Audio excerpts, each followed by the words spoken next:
Neil, a nice easy one.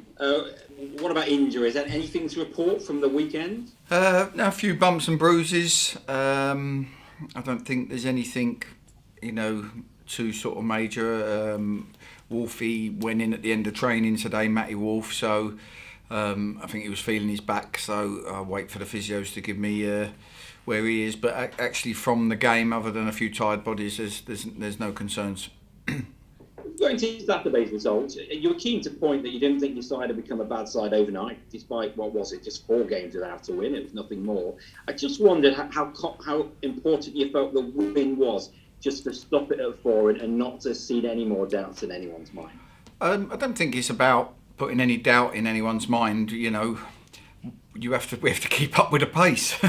Otherwise, you find yourself too far behind, and it's a results business. And nothing's going to wait around for Notts County and their players to clear their heads and get themselves back to where they should be. So, you saw at the weekend most of the teams in and around it picked up results, and you have to stay with the pace. Otherwise, before you know it, you're outside of that top 7, struggling to get back in, and not even challenging in the area you want to be at the very top. I wonder how perfect you think your side need to be between now and the end of the season if you want to maybe look at top spot or second or third, something like that. Perfect, strange word to use in football. I don't think we ever get that, but it's going to need to be a monumental effort on all counts, both physically, mentally, and obviously results-wise. We're going to need to be on a vein of form from now for the next sort of 10 weeks that's relentless and robust, and not play well and win games, and you've got to do all sorts, maybe get a bit of luck along the way, because without that, it's going to be a really tough ask. You mentioned physically and mentally. I wonder, with this run in, with all the games, which of those two is going to be the toughest for you? Yeah, I haven't got the answer. Like you say, if you're winning games mentally and physically, you'll feel better. Recoveries will happen a little bit quicker. When you lose games, it takes a bit longer to get over the game, both physically and mentally. So that will depend on results, and like you say, bar certainly of late, Sutton United and Hartlepool and Wrexham have sort of managed to sort of stay consistent. Everybody else has been a little bit up and down. I looked up on my board in the office today, and it's all been doom and gloom for us, as we know, with the pressures and the bubble that you're in, you feel. But since the turn of the year, I think we played 13, won 8, drawn 3, lost 2. And we sort of went, well, if you added that in, if you took the cup games out and added that into a point, that would be title winning form. But obviously the last few weeks have just hit us for 6 a bit. Boreham Wood on Tuesday. They've been struggling to score a bit recently. What sort of game do you expect? It's a tough one. They've got a really good pitch, probably got the best pitch in the league, and they've got a lovely surface to play on. He plays a very expansive open way, 3-5-2. I get on well with the manager. He's a good guy. I think obviously Matt Reed's been missing lately. That would have made it harder for him. He occupies people. He's a handful. I think losing Sorba to Huddersfield in the window was a big blow, because he was one player that was hard to get to grips with on a 1v1 domination, probably similar to us with Cal Roberts, who we've had missing all season. So when you miss them type of players who spark and can turn draws into wins, that's what happens. You end up, it becomes a little bit harder, and certainly with them, I think they've had quite a few draws. So it shows that the basis of their team's strong and decent, and they all know what they're doing, and they're cohesive. But maybe that spark of a Matt Reed or a Thomas or Thomas would make a little bit of a difference to their results. Will the better pitch, you said one of the best pitches in the league, will that help you? I guess the players will look, we talk about the bad pitches you've played on. Players must be looking forward to playing on a pitch like that. It'll only help us if we pass to each other. Which we've at times in the last few games we haven't. So there'll be no excuses. I don't think there'll be too many times where they'll be looking down and treading down a divot that they've used as an excuse for putting the ball into touch. Just want to touch on, normally at this stage of the season, as a manager, you'd be looking at next season. I'm sure you always are, but you would really begin to focus on what might be your plans for next season.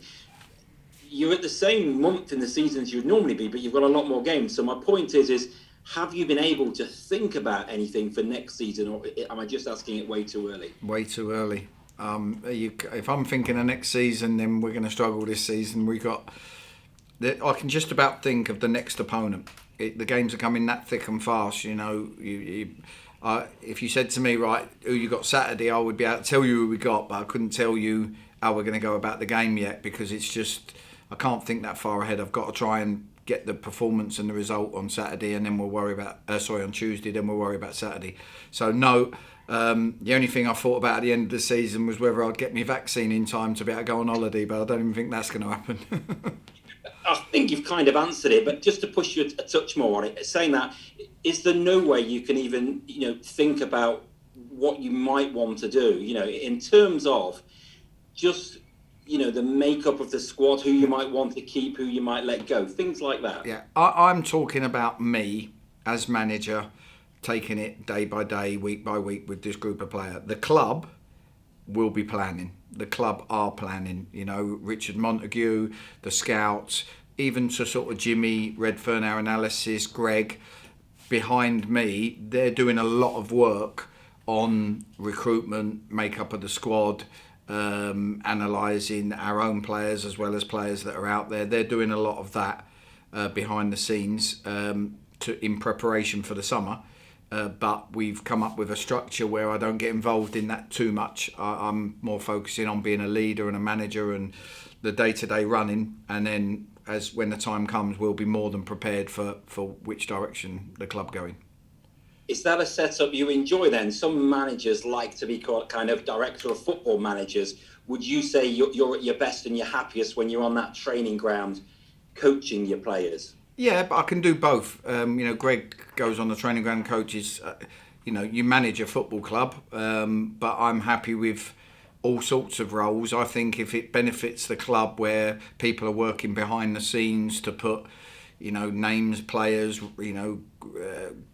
kind of rate where our squad is, rate where other players that might be available. If people are putting all that in place and then they're going to put it in front of me further down the line, then great. It cuts out a lot of the graft that I might have to do that would maybe take my focus away from how we're going to get through the rest of this season and get the results we want. Thank you, Neal. Thank you. Lee, you're on mute. Yes, I know. To be fair, that was the best question you've asked. What was it? It was, how do I get off mute? Have you seen that advert where the guy's doing it? And I think Graham Alexander did it to the journalist once. He was pretending he couldn't hear, Yeah. and the guy was frantically messing about with his keyboard. The journalist, very, very funny. Just on the mood on the squad after the game on Saturday, because presumably after what has been a tough couple of weeks, they must have been absolutely buzzing. Yeah, absolutely. We came with a remit of doing whatever we needed to do to try and win the game, which we did. I'm sure going forward we're going to have more different types of problems. I thought we were really solid as a team, never really looked like conceding, but I'm sure we're going to get problems further down the line. We need to make sure we're ready for every game now. What was the decision to switch to a back five?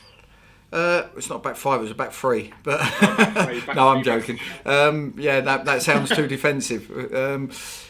We just looked at where we were struggling in games as of late. What positions we perhaps weren't getting into games enough, and then we looked at it was a justifiable sort of process working down what players we had, how we might be able to put a different shape in place that gives us different qualities and strengths and maybe helps us to get more momentum in the game. Doesn't have to be something that's there for the rest of the season. It was something that it felt right at the time, and we'll see where we go with it.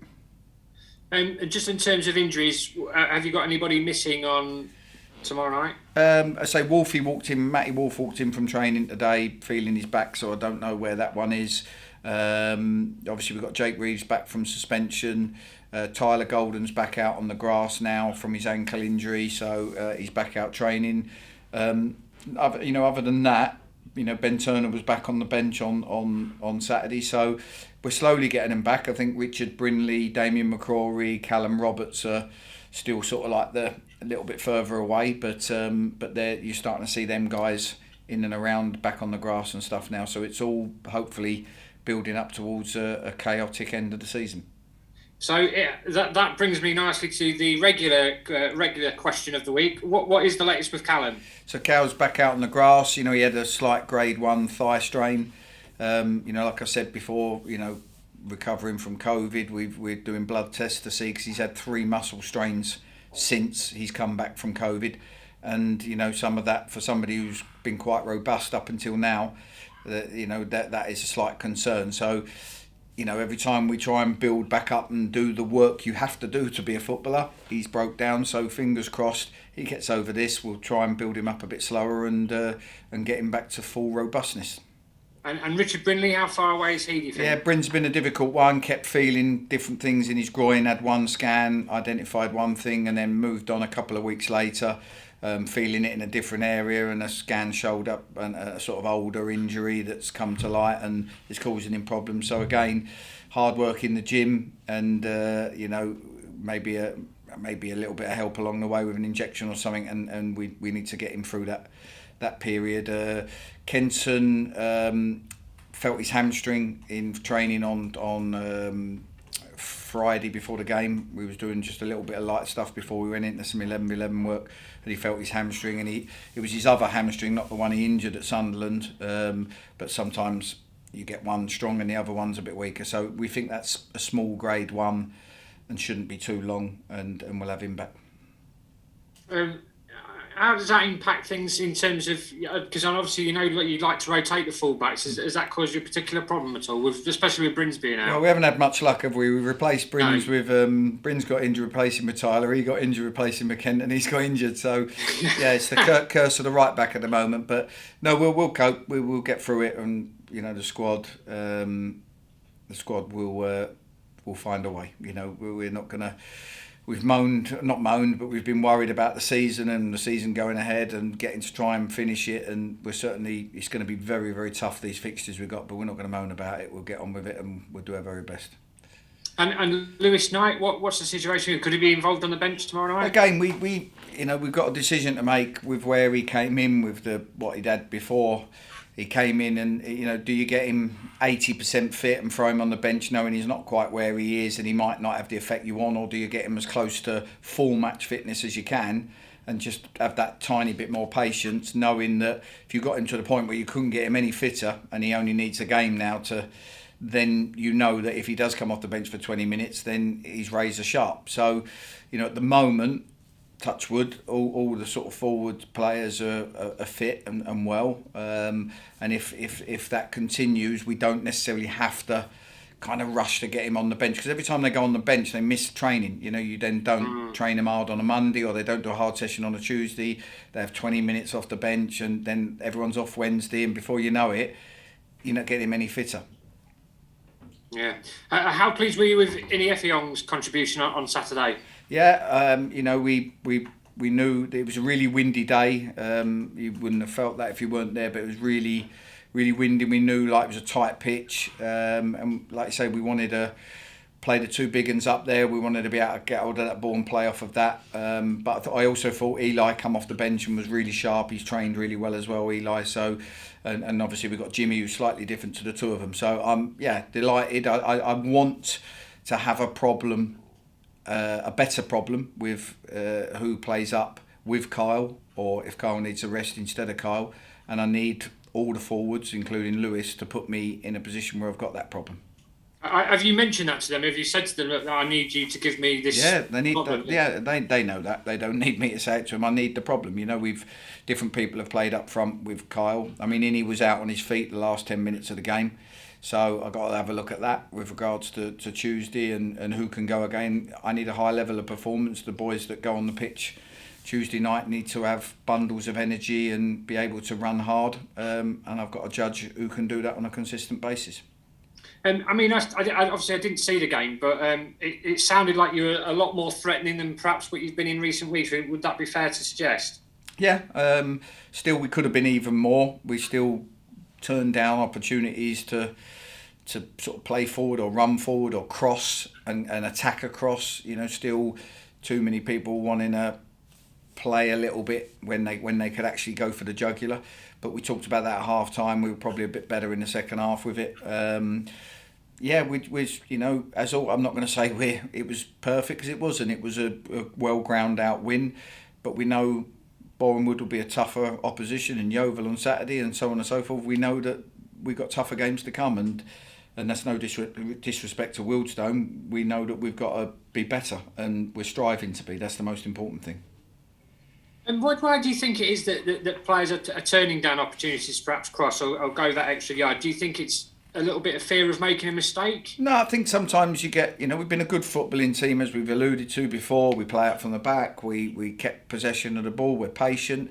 And the pitches have obviously deteriorated. Teams have probably tried to smother us on poor pitches and make it more difficult. And you could see that we haven't done as well. So, you've got to have a mixture game. And that's the bit we've talked about, having a mixture game where we can play our football, but we can also hurt teams, getting behind teams, run off of teams. And we've looked into that and we've worked at that. So within that, there can be grey areas. Are we passing the ball? Are we not passing the ball? Are we, and that's the bit. So we work it well, we get into good areas, and then are we trying to then keep possession and play, or are we trying to, work a 2v1 and get a crossing? Well, I want us to work a 2v1 and get a crossing, because ultimately football's about scoring goals, not about the team who has the most possession don't win the game. It's the team who scores the most goals. So just taking out them grey areas and making sure we're all on the same page, and when we get in the final third, we go for it, and we take risks, and that's all we're trying to do. Just finally from me, there's some comments from James Rowe, I think, today or yesterday, about the situation with Dover. And he's basically said that the league needs to make a decision and let everybody knows where they stand in respect of the records this season. Mm-hmm. I just wanted to get your thoughts on that and what you think the solution should be, because obviously they're not going to finish the season, and for the sake of the league's integrity, there's still a lot of things to be decided in terms of the results that they've had against the teams they've already played. Yeah, I mean, obviously, me, you and James probably don't have any inside track on what's going on. So I couldn't tell you what the league are doing with Dover or what conversations they're having with Dover. So none of us know that. Without knowing that, we can all surmise what they should be doing. Ultimately, there needs to be clarity for the integrity of the league. I think there needs to be clarity for other clubs who are struggling. I know other clubs are struggling. I speak to other people at clubs, and I know there's one or two. One club told me they've applied for a loan, not a grant, a loan, and got rejected. So, Boreham Wood did, didn't they? So again, we're being told that loans are available, but they applied for a loan and got it rejected. So I'm not sure if they're not careful that the integrity of the competition might be compromised anyway. And that's the bit I'm most concerned about. If we're finishing this season, let's commit to it. Let's have a barnstorming end of the season where everybody's at it and the competitive edge on all the games is there and the best team wins. And it might get to a point soon, if we're not careful, that isn't the case, where one or two teams start having to play weakened teams and furloughing players or whatever it happens to be. So, and that's the bit I don't know about, but I want the league to be proactive and not wait till it happens. Yeah, because I know Boreham Wood got rejected for a loan, but then Sutton have come out and said they've got a loan. So I don't know what the criteria is. That? Yeah, I don't know. I don't. Again, we don't know, do we? But certainly with the Dover situation, it's becoming more and more apparent that Dover will not be playing again this season. I think they can't finish the season. They can't finish the season. They can't finish it. It's not fair on clubs that have missed games against them now to finish it. So what are we going to do about the results that Dover have had up until now? Let's get that clarity now, not with 5 games to go and 3 weeks to go. And then, what does that mean for other clubs who are similarly struggling? And if the National League are there saying we've got your back and we're going to help, then great, let's get that done quicker. Because the longer we go on with clubs thinking we're not sure where we're going to go in 3 weeks' time, the more the integrity and the worry of people's livelihoods is going to suffer, and that's going to struggle with the integrity of the competition. Lovely, thank you. So, hi Neil. Just a few follow-up questions from me, really. Just to go back to the a point that Chris raised about Notts' position in the league, in terms of a lot of things have got to fall into place for Notts to get promotion by winning it. Do you feel now that getting a top playoff spot is a bit more of a realistic achievement? I haven't given it any thought over what. I'm not setting any, well, maybe we'll just go for top three now then, or I don't think like that. I just think, if we had 8 games to go, I might be looking going, do you know what, best we're going to achieve here is top 3. But we haven't. We've got, I don't know how many we've got. I've lost count. 20 odd, 21, 20. What is it, Nick? 21, 22? Whatever we've got left. We've got half a season nearly to go. So, so many points there to play for. I know this team's capable of putting a run together. Might not feel like it at the moment because of what we've just been through, but I know they're capable of. Can they do it sooner rather than later and give themselves a real chance? I'm not going to even worry about that. I'm just taking it game by game. So where we'll end up, we'll end up. For sure. And in terms of runs there as well, like we've said, a lot's been made about not going 4 games without a win before the weekend. But in terms of runs, because of how condensed and packed the fixtures are, can it be easy to kind of like slot into runs? Say that, when momentum's on your side, it's easier to win games, and when it's going against you, it's a bit harder to turn that around just because of how quickly you're playing. Yeah, absolutely. And I just think the league's quite competitive this year. I really do. I think, we've been shown anyone can beat anyone, and I know teams, even Barnet drew on Saturday, and I think, you look down there and think, oh, they'll struggle. But teams seem to somehow turn out and pick up results against good teams at the top of the table. So I do think, Sutton have been unbelievable lately, and full credit to them. They've gone on an unbelievable run of wins. I think Wrexham and, like I said before, Hartlepool are in good form. But other than that, everybody's a bit up and down like yo-yos. And are they going to have a spell, them 3 teams, where they don't win in 4 or 5? And who knows? You just got to be ready to keep chipping away so that when that time comes, you're in a good position. I was going to say, with so much football to be played between now and the end of the season, like you said, there is no reason the team can't do a Torquay, go on a great run, and then it will just kind of fall away a little bit. Yeah, it is. Like I say, I'm not looking at anything. We're still, I'm not going to be big-headed after we've just won 1 game and done it. We're still absolutely aiming for first place. There's no we're not trying to get top of the league. We're absolutely aiming for first place. Whether we can do it or not with the schedule and the run and how many away games we've got and the teams we've got to face. We've got Torquay away, Hartlepool away, Sutton have got to come here. You've got to beat them all to get there and win it. But any team that wins the league has got to do that. For sure. And I just want to go quickly back to Cal Roberts as well. You said that he's you've tried to bring him back a few times, and he's been pushed back a few times as well. Is there a concern that he might be suffering with long COVID at all? Yeah, absolutely. We've sent him, I think Marco the physio sent him for blood tests last week, so to look into that and see, whether there's anything comes to light. Yeah, when somebody who doesn't really have muscle injuries or has 2 or 3 on the spot, on the trot, after returning from it, of course that raises concerns. And we haven't just thrown him out there and thrown him into an 11-11 match after 1 day's training. We've tried to build him up. We've tried to go through all the processes we normally do. It's been frustrating for him and obviously for us because, you throw a player like that into your team and straight away you're throwing a massive threat and goals into your team. And with those blood tests, do you know when you're likely to hear back the results from them? No, I don't know. The physio will come back to me on stuff like that. But like I say, he's out of the gym and back on the grass, and we'll just step him up bit by bit and try and get him there. Absolutely, fingers crossed for him. And just final word on Boreham Wood. You said, of course, they've got a good pitch there. Is that something that can play to some of your strengths as well? Only if we play well. I mean, they like to get the ball down and play as well. So if they pass it well and we don't, then it will play to their strengths and not us. And we haven't. In some of our home games, we haven't passed it as well as we have done before and we should have done. So, we need to get the boys in a place where it's happening naturally again without thinking. But yeah, like I said before, really, well drilled, solid team, which is shown in the fact they've drawn a lot of games. Maybe, it's been tough on them losing people like Matt Reid and Sorba Thomas. They're 2 players who, would worry any opposition and maybe. Similar with us losing Cal, you lose a player like that, and it does sometimes take the edge off your team, and maybe that's some of the draws instead of wins they should have got.